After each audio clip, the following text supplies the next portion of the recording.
tere taas! Täna räägime rahalisest kindlustusest ootamatute olukordade vastu. Kui elu viskab sulle kurve ja usalda mind, ta viskab, siis aitab hädaabifond sul need sujuvamalt läbida. Mis on hädaabifond ja miks see oluline on? Hädaabifond on sinu rahaline plaan B. See on raha, mille paned kõrvale ettenägematute olukordade jaoks, näiteks autoremont, kui su auto otsustab keset talve, et tema elumissioon on enam mitte töötada.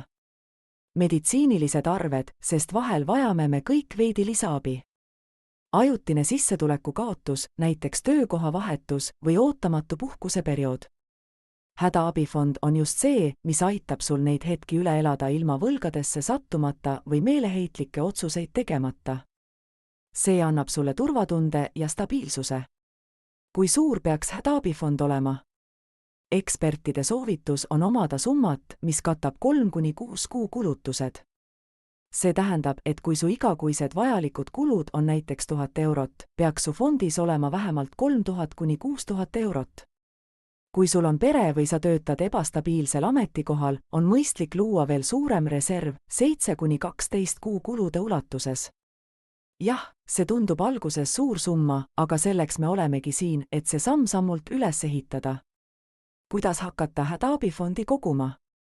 Esimene, alusta väikestest summadest. Pane iga kuu kõrvale summa, mis ei tee sinu eelarves liiga, näiteks 10% sissetulekust või isegi 20 eurot. Kõik loeb. Teine. Sea sisse automaatne ülekandmine. Kui palk laekub, liigub osa sellest kohe eraldi kogumiskontole. Nii ei teki ahvatlust raha mujale kulutada. Kolmas, jälgi oma kulutusi. Väikeste kokkuhoiuvõimaluste leidmine vabastab rohkem raha säästmiseks. Näiteks, kas sa tõesti vajad 3 voogedastusteenust? 4, suurenda summat järk-järgult. Kui sinu sissetulek suureneb või kulutused vähenevad, pane natuke rohkem kõrvale. Isegi väiksed sammud viivad suure tulemuseni. Miks on hädaabifond nii tähtis? Ilma hädaabifondita võid sattuda stressirohketesse olukordadesse, kus oled sunnitud võtma kallid laenud või müüma oma vara. Hädaabifond annab sulle rahalise kindlustunde ja vabaduse teha rahulikumaid otsuseid ka keerulistes olukordades. Praktiline ülesanne. Arvuta välja, kui suur võiks olla sinu 3–6 kuu kulutuste summa.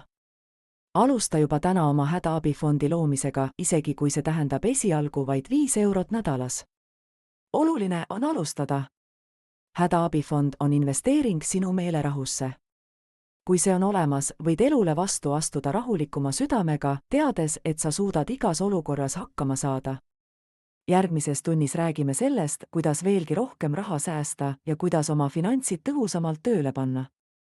Seni aga hakka oma hädaabifondi kasvatama ja tunne, kuidas stress väheneb.